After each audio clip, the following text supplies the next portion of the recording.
লালমনিরহাটে চলমান ৩ দিনের ইজতেমায় অংশ নিয়েছেন প্রায় ৫০,০০০ মুসল্লি।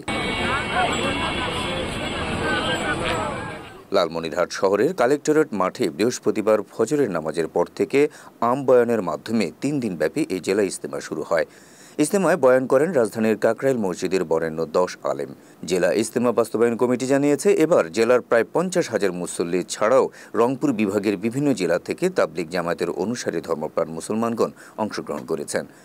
আগত মুসল্লিদের নিরাপত্তা ব্যবস্থা জোরদার সহ ব্যবস্থা করা হয়েছে অজু ও গোসলখানা সহ পর্যাপ্ত শৌচাগারের।